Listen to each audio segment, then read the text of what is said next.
ಆವೆ ಮಣ್ಣಿನ ಅಂಗಳದ ಹೊಸ ರಾಜರಾಣಿ ಸುದ್ದಿಗೆ ಸ್ವಾಗತ. ನಾನು Deeksha Bangera. French Open tennis ಜಗತ್ತಿನ 4 ಗ್ರ್ಯಾಂಡ್ ಸ್ಲಾಮ್ ಟೆನ್ನಿಸ್ಗಳಲ್ಲಿ ಒಂದೆನಿಸಿದೆ. 2024ರ ಫ್ರೆಂಚ್ ಓಪನ್ ಮಹಿಳಾ ಸಿಂಗಲ್ಸ್ ಚಾಂಪಿಯನ್ ಆಗಿದ್ದಾರೆ ಪೋಲೆಂಡಿನ ಈಗಾ ಸ್ವಿಯಾಟೆಕ್. ಇವರು ಸತತ 3ನೇ ಬಾರಿ ಫ್ರೆಂಚ್ ಓಪನ್ ಸಿಂಗಲ್ಸ್ ಚಾಂಪಿಯನ್ ಆದರು. ರನ್ನರ್ ಅಪ್ ಆಗಿ ಉಳಿದರು ಜಾಸ್ಮಿನ್ ಪಾವೋಲಿನ್. ಪುರುಷರ ಸಿಂಗಲ್ಸ್ನಲ್ಲಿ ಸ್ಪೇನ್ನ ಕಾರ್ಲೋಸ್ ಅಲ್ಕರಜ್ ಚಾಂಪಿಯನ್ ಎನಿಸಿದರು. ಅಲೆಕ್ಸಾಂಡರ್ ಜ್ವೆರೆವ್ ಮತ್ತೆ ರನ್ನರ್ ಅಪ್ ಎನಿಸಿದರು. ಫ್ರೆಂಚ್ ಓಪನ್ ಟೆನ್ನಿಸ್ ನಡೆಯುವ ಮುಖ್ಯ ಕ್ರೀಡಾಂಗಣ ರೋಲೆಂಡ್ ಗಾರೋಸ್.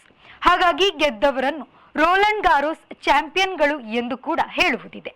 ಹಾಗೆಯೇ ಲೋಕದ 4 ಗ್ರ್ಯಾಂಡ್ ಸ್ಲಾಮ್ ಟೆನ್ನಿಸ್ಗಳಲ್ಲಿ ಫ್ರೆಂಚ್ ಓಪನ್ ನಡೆಯುವುದು ಆವೆ ಮಣ್ಣಿನ ಅಂಗಣದಲ್ಲಿ. ಹಾಗಾಗಿ ಅಲ್ಲಿ ಗೆದ್ದವರನ್ನು ಆವೆ ಮಣ್ಣಿನ ಹುಲಿಗಳು, ಆವೆ ಮಣ್ಣಿನ ರಾಜಾರಾಣಿ ಎಂದೆಲ್ಲ ಕರೆಯುವುದಿದೆ. 22 ಗ್ರ್ಯಾಂಡ್ ಸ್ಲಾಮ್ ಗೆದ್ದ ದಾಖಲೆಯ ರಾಫೆಲ್ ನಡಾಲ್ 14 ಬಾರಿ ಫ್ರೆಂಚ್ ಓಪನ್ ಗೆದ್ದಿದ್ದಾರೆ. ಹಾಗಾಗಿ ಅವರನ್ನು ಆವೆ ಮಣ್ಣಿನಂಗಳದ ದೊರೆ ಎಂದೇ ಪರಿಗಣಿಸಲಾಗಿದೆ. ಫ್ರಾನ್ಸ್ನಲ್ಲಿ ಫ್ರೆಂಚ್ ಓಪನ್ ಪಂದ್ಯಾವಳಿಗಳನ್ನು 1891ರಲ್ಲಿ ಮೊದಲಿಗೆ ಆಡಲಾಯಿತು. ಇದೀಗ ನಡೆದು ಮುಗಿದ 2024ನೇ ಇಸವಿಯದು 123ನೇ ಆವೃತ್ತಿಯದ್ದಾಗಿದೆ. 1925ರಲ್ಲಿ ಇದು ಗ್ರ್ಯಾಂಡ್ ಸ್ಲಾಮ್ ಟೆನ್ನಿಸ್ ಎನಿಸಿ ಈಗ ನಡೆದುದು 93ನೇ ಆವೃತ್ತಿಯ ಫ್ರೆಂಚ್ ಓಪನ್ ಗ್ರ್ಯಾಂಡ್ ಸ್ಲಾಮ್ ಎನಿಸಿದೆ. ಫ್ರಾನ್ಸ್ ದೇಶದ ಪ್ಯಾರಿಸ್ ನಗರದಲ್ಲಿ ಪ್ರತಿ ವರ್ಷ ಈ ಪಂದ್ಯಾವಳಿಯು ಜೂನ್ ತಿಂಗಳಲ್ಲಿ ನಡೆಯುತ್ತದೆ. 23 ಪ್ರಾಯದ ಸ್ಪಿಯಾಟೆಕ್ ಬೆಲ್ಜಿಯಂನ ಜಸ್ಟಿನ್ ಹೆನಿನ್ರಂತೆ 3 ಫ್ರೆಂಚ್ ಮಹಿಳಾ ಓಪನ್ ಗೆದ್ದ ಸಾಧನೆ ಮಾಡಿದರು.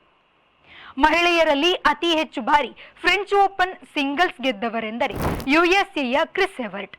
ಅವರು ಇಲ್ಲಿ 7 ಬಾರಿ ಚಾಂಪಿಯನ್ ಆಗಿದ್ದರು. 2ನೆಯ ಸ್ಥಾನದಲ್ಲಿ ಇರುವವರು ಜರ್ಮನಿಯ ಸ್ಟೆಫಿ ಗ್ರಾಫ್. ಅವರಿಲ್ಲಿ 6 ಬಾರಿ ಚಾಂಪಿಯನ್ ಎನಿಸಿದ್ದರು. 1968ರಿಂದ ಫ್ರೆಂಚ್ ಓಪನ್ ಮುಕ್ತ ರೀತಿಯದೆನಿಸಿತು.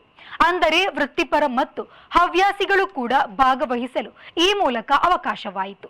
ಅಲ್ಲಿಂದ ತೊಡಗಿ 31 ಮಂದಿ ಹೆಣ್ಣು ಮಕ್ಕಳು ಈ grand slam ಜಯಿಸಿದ್ದಾರೆ.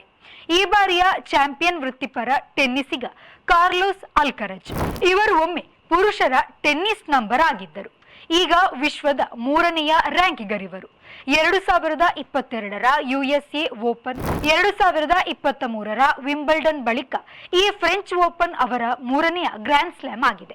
14ನೇ ATP tour titles ಮತ್ತು 5 ಮಾಸ್ಟರ್ಸ್, 1000 ಟೈಟಲ್ಸ್ ಎಂದು ಟೆನ್ನಿಸ್ನಲ್ಲಿ ಸಾಕಷ್ಟು ಸಾಧನೆ ಮಾಡಿದ್ದಾರೆ.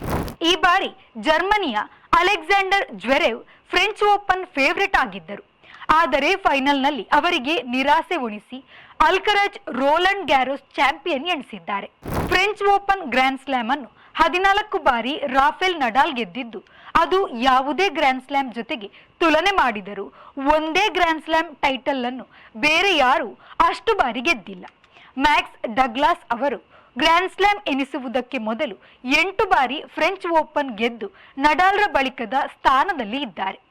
ಮೈಕಲ್ ಚಾಂಗ್ 1989ರಲ್ಲಿ 17 ವರ್ಷ 3 ತಿಂಗಳಲ್ಲಿ ಫ್ರೆಂಚ್ ಓಪನ್ ಗೆದ್ದ ಅತಿ ಎಳೆಯ ಎನಿಸಿದ್ದರು.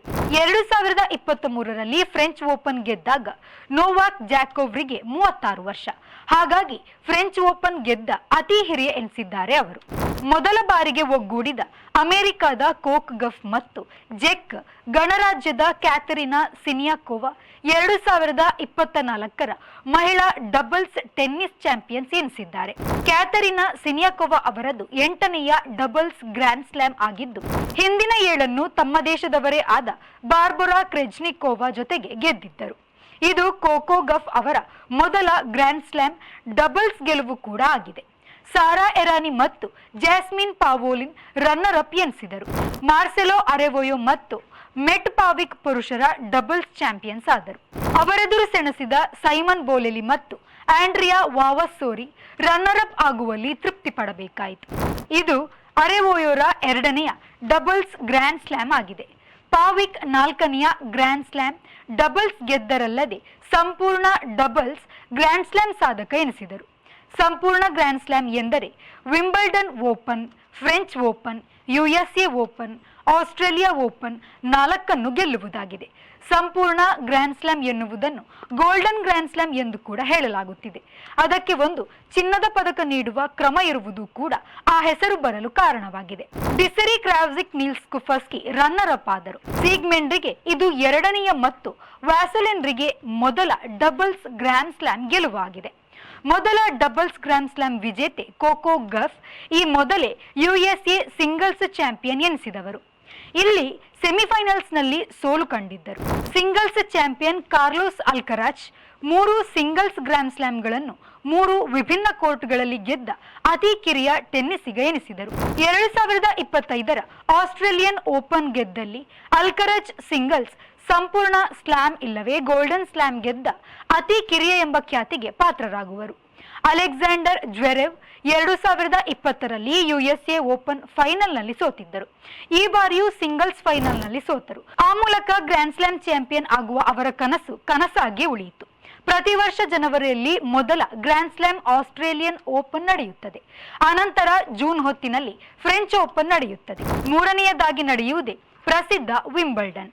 ಇದು ಆಗಸ್ಟ್ನಲ್ಲಿ ನಡೆಯುತ್ತದೆ. ಕೊನೆಯದಾಗಿ ನಡೆಯುವುದೇ USA ಓಪನ್. ಇದು ಸೆಪ್ಟೆಂಬರ್ನಲ್ಲಿ ನಡೆಯುತ್ತದೆ.